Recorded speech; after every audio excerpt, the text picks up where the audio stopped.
So guys welcome back and this side और विजय hair और बहुत बहुत स्वागत है आपका एक नई सीरीज में। 20 मिनट की नई सीरीज है जिसमें हम 11th क्लास की पॉलिटिकल ज्योग्राफी और साथ में हिस्ट्री जो टर्म 2 के चैप्टर्स आ रहे हैं उन्हें कवर करेंगे बिफोर योर एग्जाम। सारा जो कंक्लूजन है, वैसे तो एक्सप्लेन सीरीज चैप्टर में आपके चैनल पे पहले से अपलोड है यूट्यूब पे, लेकिन मैं आप सभी लोगों को टर्म 2 में 20 मिनट में सीरीज बताने जा रहा हूँ। तो अगर अभी तक चैनल के साथ नहीं जुड़े हैं तो आप सभी जुड़ सकते हैं Instagram, Facebook page, Twitter, Telegram और साथ में यूट्यूब चैनल के साथ। अगर आप जुड़े हुए हैं तो बहुत बहुत थैंक यू आप सभी लोगों का।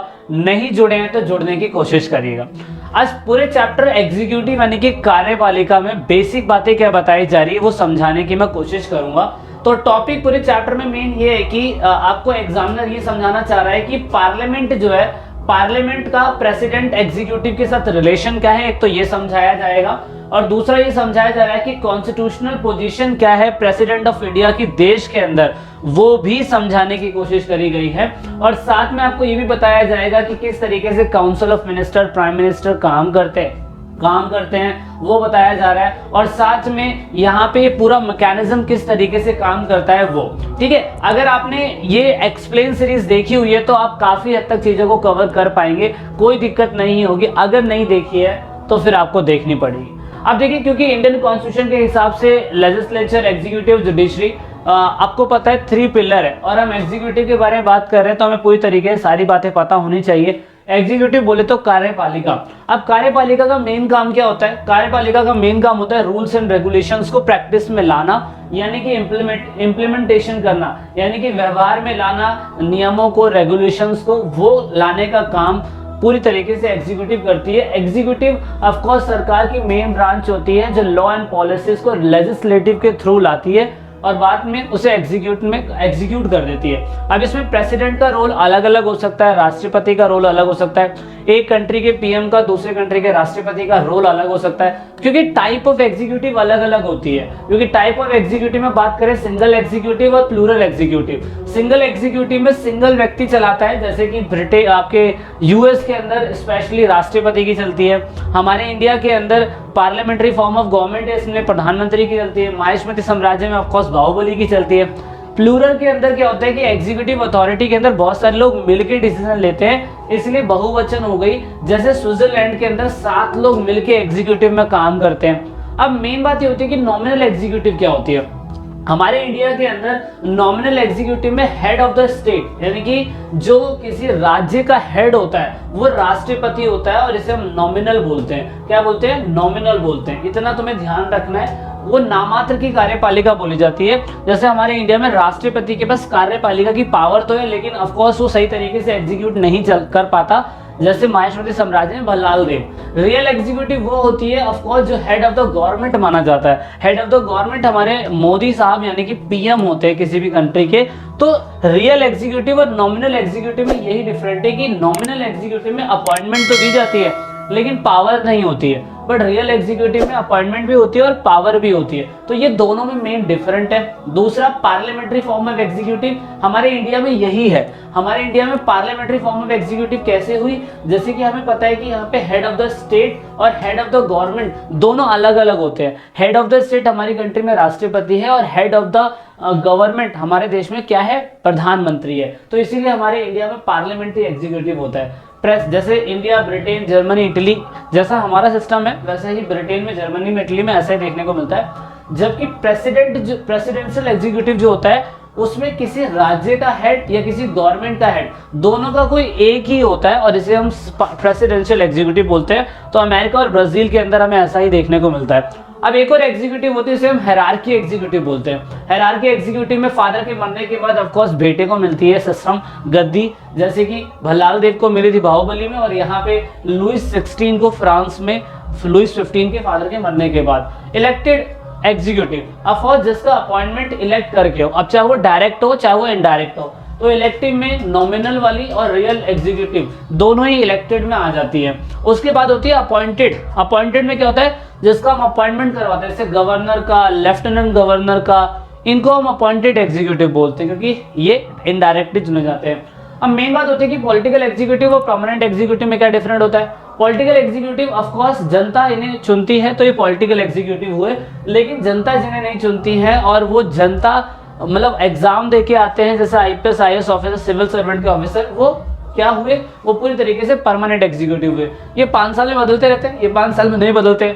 मैं आपको इंपॉर्टेंट क्वेश्चन की सीरीज जब बताऊंगा तो मैं ये दिखाऊंगा कि पार्लियामेंट और पॉलिटिकल एग्जीक्यूटिव के ऊपर भी क्वेश्चंस बनते हैं, तो दोनों में मेन डिफरेंट होनी चाहिए। तो ये सारे मैंने एग्जीक्यूटिव टाइप बता दिए, इसके अलावा कोई और टाइप आता नहीं है, तो इस पर फोकस कर लीजिएगा। अब सेमी प्रेसिडेंशियल इलेक्शन भी होता है। देखिए, एक होता है प्रेसिडेंशियल इलेक्शन जिसमें राष्ट्रपति की चलती है, वो अमेरिका में है। एक होता है पार्लियामेंट्री सिस्टम जो हमारे इंडिया में है, और एक होता है सेमी प्रेसिडेंशियल एग्जीक्यूटिव। इसमें क्या होता है कि प्रेसिडेंट और प्राइम मिनिस्टर दोनों ही इक्वल पावर शेयर करते हैं, जैसे फ्रांस, रशिया और श्रीलंका के अंदर देखने को मिलता है। तो अभी रशिया के अंदर आप लोगों को पता है कि क्या कांड चल रहा है, वो सिविल वॉर पे, तो वो आपको पता है वर्ल्ड वॉर 3 में तुला हुआ है न्यूक्लियर वेपन को लेके। तो अब होता है सेंट्रल एग्जीक्यूटिव और स्टेट एग्जीक्यूटिव। सेंट्रल एग्जीक्यूटिव में president, vice president, prime minister, council of minister, ये सारे आ जाते हैं। स्टेट एग्जीक्यूटिव में governor, chief minister, state ministers आते हैं। अब पेपर के पॉइंट ऑफ व्यू से आपका प्रेसिडेंट पूछा जाता है, वाइस प्रेसिडेंट पूछा जाता है, प्राइम मिनिस्टर पूछा जाता है। अब क्योंकि बहुत छोटा पेपर आ गया है तो कभी कभार गवर्नर की पावर भी पूछी जाती थी और लेफ्टिनेंट गवर्नर की पावर भी और कार्यकाल सब कुछ पूछा जाता था। लेकिन ऑफ कोर्स टर्म 2 है, बहुत ईजी है, तो आपको फोकस सभी के ऊपर नहीं करना है, आपको फोकस सिर्फ प्रधानमंत्री पे और राष्ट्रपति पे करना है। अब क्योंकि हमें पता है कि हमारे इंडिया में पार्लियामेंट्री फॉर्म ऑफ सिस्टम है जिसमें किसी राज्य का हेड राष्ट्रपति होता है और सरकार का हेड जो होता है वो प्रधानमंत्री होता है। अब इस हिसाब से हमने पार्लियामेंट्री फॉर्म ऑफ गवर्नमेंट अपना रखी है। अब पार्लियामेंट्री फॉर्म ऑफ गवर्नमेंट अपनाने का मेन मकसद ये है कि हम सारे लोगों को इसके थ्रू कंट्रोल कर सकते हैं और यहाँ पे जितने भी सेंसिटिव इश्यूज होते हैं पब्लिक से रिलेटेड, उनको सॉल्व करने की पावर पार्लियामेंट के अंदर ही हमें देखने को मिलती है। अब यहाँ पे क्योंकि मैंने बताया कि रियल एग्जीक्यूटिव जो होता है वो तो पूरी तरीके से राष्ट्रपति के पास नहीं होता, प्रधानमंत्री के पास होता है, बट राष्ट्रपति नॉमिनल हेड होता है किसी भी पार्लियामेंट का। तो यहाँ पे आपको ये जानना जरूरी है कि 20 मिनट की सीरीज में हमें क्या क्या चीजें जान लेनी है ताकि पेपर का एक ओवरव्यू हमें समझ में आ सके। आर्टिकल नंबर 52 के अंदर प्रेसिडेंट के अधिकार के बारे में लेके अपॉइंटमेंट से रिलेटेड सब कुछ बता रखा है और 6 मार्क्स का क्वेश्चन पेपर के अंदर आपका इसी में से बनेगा, या हाईएस्ट मार्क्स का क्वेश्चन पूछा है तो इसी में से बनेगा। सेम ये लिख देना, नोट्स भी यही है, सब कुछ यही है, इसी को सेम तो कॉपी करके आ जाना।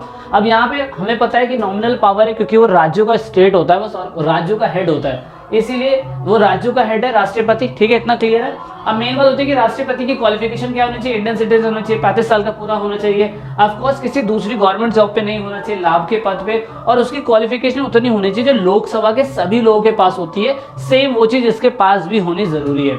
अब इसको हटाया कैसे, मतलब इसको चुना कैसे जाता है, तो एमएलए और एमपी इनडायरेक्टली इलेक्टोरल पॉलिसी होती है जिसके तहत इसको चुनते हैं। अब इनडायरेक्टली इलेक्टोरल पॉलिसी क्या होती है, इसके बारे में चुनाव वाले चैप्टर में आपने पढ़ा होगा, नहीं पढ़ा तो अभी पढ़ने की कोई जरूरत नहीं, पेपर आने वाले, फोकस करो मेन चीजों पे। अब बात करते हैं हटाया कैसे जा सकता है। मान लीजिए कि ये अकॉर्डिंग टू कॉन्स्टिट्यूशन काम नहीं कर रहा है तो ऑफकोर्स इसको हटाया जा सकता है, तो उसको हम इम्पीचमेंट बोलते हैं, जिसे महाअभियोग बोलते हैं। प्रधानमंत्री राष्ट्रपति को हटाने के लिए लोकसभा राज्यसभा के अंदर बैठक बुलाएगा और बैठक बुलाने के बाद फाइनली वो उसको हटा सकता है, अदरवाइज वो नहीं हटा सकता बिल्कुल भी। अब मेन बात है कि इतनी सारी इसकी पावर होती है, legislative, executive, judiciary, financially, emergency, सारी पावर राष्ट्रपति से रिलेटेड होती है और ये पेपर के लिए बहुत ज्यादा जरूरी होती है कि कौन कौन सी पावर किसके पास होती है। अगर आपको एक एक पावर भी याद है ना तो आपका 6 मार्क्स का क्वेश्चन बहुत आसानी से बन गया। लेजिस्लेटिव पावर यानी कि वैधानिक पावर अगर हम बोले तो ऑफकोर्स इंडिया के प्रेसिडेंट के नाम से ही सारा कुछ क्या कहते हैं, मैं कह सकता हूँ हेड होता है। ऑफकोर्स इसको पूरी तरीके से अनाउंसमेंट देनी पड़ती है कुछ भी बुलाने के लिए, तो ऑफकोर्स ड्यूरेशन होता है इसका भी। और हमेशा क्या कहते हैं, राष्ट्रपति के पास ही पावर होती है कि अगर कोई भी इम्पीचमेंट होता है, कोई भी देश में इमरजेंसी लगानी है तो बिना इसके साइन के, बिना इसके बताए नहीं हो सकता है, ये सबसे ज्यादा जरूरी है। एग्जीक्यूटिव पावर में हाई कोर्ट, सुप्रीम कोर्ट के हेड को अपॉइंट करने की पावर सिर्फ राष्ट्रपति के पास होती है और किसी के पास नहीं होती है। स्टेट के गवर्नर को भी यही अपॉइंट करता है, इलेक्शन कमिश्नर को भी यही अपॉइंट करता है, बड़े बड़े अधिकारियों को भी यही अपॉइंट करता है, मिनिस्टर्स को भी यही अपॉइंट करता है, मिलिट्री के बड़े बड़े ऑफिसर्स को यही अपॉइंट करता है, और साथ में जितने बड़े बड़े ऑफिशियल डिप्लोमेट्स उन सभी के लिए इसके पास ही पावर होती है। जुडिशियल पावर की बात करें तो किसी को भी इंसाफ दिलवा सकता है, किसी की भी सजा कम करवा सकता है, क्रिमिनल रिकॉर्ड साफ करवा सकता है। ऑफ कोर्स पूरी तरीके से इसके पास पावर होती है। दूसरी फाइनेंशियल पावर, फाइनेंशियल पावर में फाइनेंशियल मिनिस्टर जो होता है वो ऑफ कोर्स राष्ट्रपति से ओपिनियन लेगा कि हमें फाइनेंशियल में क्या क्या गड़बड़ियां करनी है, क्या क्या चेंजेस करने हैं, वो हमेशा राष्ट्रपति से ही पूछेगा, ये राष्ट्रपति को ही बताएगा। इमरजेंसी पावर उसके पास 3 टाइप होती है, national, state, financial, article number 32 और article number 352, article number 356, article number 360। National emergency जब होती है जब किसी देश में पूरी तरीके से माहौल बिछा हुआ है कि सब कुछ खराब हो रहा है, गलत हो रहा है, तो ऐसे टाइम पीरियड पे क्या होता है कि ये लोग राष्ट्रपति का इस्तेमाल करके आर्टिकल नंबर 352 का इस्तेमाल करके नेशनल इमरजेंसी लगाते हैं, जैसे कि इंदिरा गांधी के टाइम पीरियड पे हुआ था और ड्यूरिंग कोरोना टाइम पीरियड में हुआ था। उसके बाद स्टेट इमरजेंसी, मान लीजिए किसी स्टेट के अंदर सरकार कोऑर्डिनेशन की चल रही है और वो सरकार गिर गई है, तो वहां पे कोई भी सरकार नहीं है, तो ऐसे सिचुएशन पे राष्ट्रपति अपनी पावर का इस्तेमाल करके राष्ट्रपति शासन लगा देता है, उसे हम स्टेट इमरजेंसी बोलते हैं। फाइनेंशियल क्राइसिस जब होता है जब किसी देश के ऊपर वॉर हो रहा हो, पैसा खत्म हो गया हो, आर्थिक मंदी आ रखी हो, तो ऐसे आर्टिकल नंबर 360 लगाया जाता है और इससे स्टेट इमरजेंसी लग जाती है, पूरे देश में इमरजेंसी लग जाती है। अब देखो ये तो हो गया राष्ट्रपति की पावर, अपॉइंटमेंट, क्वालिफिकेशन, कैसे अपॉइंट करा जाता है, कैसे हटाया जा सकता है। 6 मार्क्स का क्वेश्चन आएगा, यही लिख देना पूरा का पूरा। एक टाइम फिक्स होता है कि पूरी तरीके से 5 साल के लिए अपॉइंट होते हैं, उसके बाद ये हट जाते हैं। एक बार अपॉइंट हो गए तो दोबारा अपॉइंट नहीं हो सकते हैं, ये हमें पता है, लेकिन वाइस प्रेसिडेंट दोबारा अपॉइंट हो सकते हैं, सभी लोगों को पता है। अभी तक हमारे देश में इतने सारे हो चुके हैं, आगे भी हो रहे हैं। वेंकैया नायडू भी भारतीय जनता पार्टी के कार्यकाल में अभी भी हैं, उपराष्ट्रपति बने हुए हैं। योग्यता ऑफ कोर्स सेम वैसी होती है जैसे कि आपकी राष्ट्रपति की होती है, और साथ में ये मेन बात ये है कि आर्टिकल नंबर 63 बताता है कि वाइस प्रेसिडेंट के हिसाब से इंडियन कॉन्स्टिट्यूशन में उसका क्या काम है वगैरह वगैरह। चुना कैसे जाता है, जैसे राष्ट्रपति को चुना जाता है, एमपी एमएलए इनको वोट करते हैं, सेम ऐसे ही। हटाया कैसे जाएगा, सेम ऐसे ही इम्पीचमेंट करके लोकसभा राज्यसभा के लोग आपस में मिलकर बातचीत करेंगे तो ही हटाया जाएगा। साथ में इनके कार्य जो होते हैं सेम, इनके कार्य वही होते हैं कि वाइस प्रेसिडेंट की अनुपस्थिति में अगर काम करना है तो ये कर सकता है, कोई दिक्कत नहीं होगी। अब बात करते हैं प्रधानमंत्री की। मेन बात ये है कि ये क्वेश्चन 4 मार्क्स का, 6 मार्क्स का कैसे भी आएगा, और कैसे भी आएगा तो फिर आपको ये जानना जरूरी होता है 200% कि ये क्वेश्चन को डील कैसे करें। प्रधानमंत्री ऑफ कोर्स भारत का पहला सिटीजन होना चाहिए, क्योंकि अगर अपॉइंट होना है तो 25 साल की एज होनी चाहिए, उसके ऊपर कोई भी क्रिमिनल रिकॉर्ड ना हो, स्टेट और सेंट्रल में किसी दूसरी जॉब में काम ना कर रहा हो, और साथ में उसके पास लोकसभा की सारी क्वालिफिकेशन होनी चाहिए राष्ट्रपति बनने के लिए, जो एक एमपी बनने के लिए जरूरत होती है। इनको चुना कैसे जाता है, ऑफकोर्स जनता इनको वोट डालती है, जो 18 साल से प्लस बंदे होते हैं जो अपनी कॉन्स्टिट्यूंसी में जहाँ से लड़ रहे हैं वहाँ पे जनता वोट डालेगी। अब वोट डालने के बाद इनको अपॉइंट कर दिया जाएगा। हटाया कैसे जाएगा, ऑफकोर्स अगर ये पूरी तरीके से अपना वीटो जो होता है, मतलब जिनके साथ कोऑर्डिनेशन गवर्नमेंट कर रखी है, अगर उनके साथ इन लोगों ने कॉन्फिडेंस नहीं दिखाया, मतलब एक होता है हर साल एक कॉन्फिडेंस दिखाना पड़ता है प्रस्ताव के तहत, अगर वो नहीं दिखाया तो उनको हटाया जा सकता है, खुद ही रिजाइन भी दे सकते हैं, और साथ में अगर इनके पास क्रिमिनल चार्जेस या कोई करप्शन के चार्जेस होते हैं तो इनको हटाया जा सकता है। प्रधानमंत्री की शक्तियां एक नहीं होती है, सेम राष्ट्रपति जैसी होती है। सारी शक्तियां पढ़ने की आपको जरूरत नहीं है, मेन 3 शक्तियां पढ़ ली तो भी आपका काम हो गया। वैधानिक शक्तियों में अगर हम बोले तो सारे नेताओं का हेड यही होते हैं, और साथ में कानून की घोषणा, विपक्ष की जितनी भी चिंताएं होती है उन सबका जवाब देने का काम इन्हीं का ही होता है। साथ में प्राइम मिनिस्टर जो होता है पूरी तरीके से जितने भी पार्लियामेंट के अफेयर्स होते हैं, कामकाज, उनको यही देखता है प्रधानमंत्री। एग्जीक्यूटिव पावर में ऑफकोर्स मंत्री परिषद को पूरी तरीके से अपॉइंट करना।